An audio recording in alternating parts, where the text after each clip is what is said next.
అందరికీ నమస్కారం అండి. పార్లమెంట్లో డీలిమిటేషన్ బిల్లు ఈ వర్షాకాల సమావేశాల్లోనే ఎలా అయినా ఆమోదింపజేసుకోవాలని ఎన్డీఏ ప్రయత్నాలు చేస్తుంది. కానీ అందరూ ఊహించినట్టుగా అనుకుంటే భిన్నంగా ఈ వారంలో అయితే ఈ డీలిమిటేషన్ బిల్లు లేదు.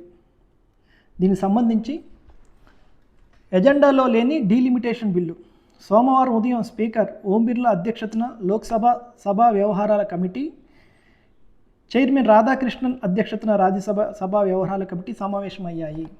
వందే మాత్రం తప్పనిసరి చేయాలన్న బిల్లు, విదేశీ విరాళాలను నియంత్రించే బిల్లు, వికసిత్ భారత్ శిక్ష అనుసంధాన్ బిల్లు, ఆదాయ పన్ను సవరణ బిల్లు, జనన మరణాల నమోదు సవరణ బిల్లు, సుప్రీంకోర్టు న్యాయమూర్తుల సంఖ్యను పెంచే బిల్లులను ఈ సమావేశాల్లోనే ప్రవేశపెట్టాలని నిర్ణయించారు. ఈ వారంలో ఇప్పుడు చెప్పిన బిల్లులు మాత్రమే ప్రవేశపెడతారు. డీలిమిటేషన్ బిల్ అనేది ఈ వారంలో అయితే ఉండదు. వందే మాత్రం బిల్లును సోమవారం రాజ్యసభలో ప్రవేశపెట్టాలని నిర్ణయించిన గందరగోళం మధ్య సాధ్యం కాలేదు.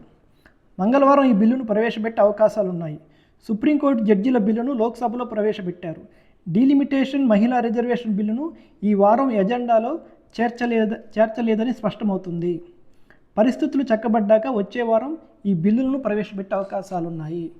వచ్చే వారం కూడా 2/3 మెజార్టీ అంటే 543కి 362 మంది మద్దతుని కూడగట్టే ప్రయత్నంలో విఫలం చెందినా కానీ ఈ బిల్లు ప్రవేశపెట్టడానికి అవకాశం లేదు.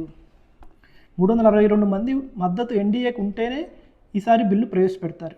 362 మంది అంటే ప్రస్తుతం బీజేపీకి ఉంది 319 మాత్రమే. సమాజ్వాద్ పార్టీ, డిఎంకే, కాంగ్రెస్ ఈ మూడు కలిసి ఉన్నంతకాలం ఈ బిల్లు అసాధ్యం పాస్ అవటం. కానీ డిఎంకే ఇప్పుడు కాంగ్రెస్ను విభేదిస్తుంది. ఈ బిల్లుపై తన నిర్ణయాన్ని కొంచెం ఎన్డీఏకి అనుకూలంగానే చెప్తుంది.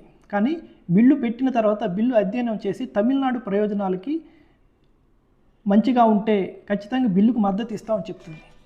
ఇప్పుడు కాంగ్రెస్కు ఉన్న ఏకైక option Samajwad party, Congress, DMK కూడా కలిస్తే ఈ బిల్లు లోక్సభలో పాస్ అవడం అనేది అసాధ్యంగా చూడవచ్చు.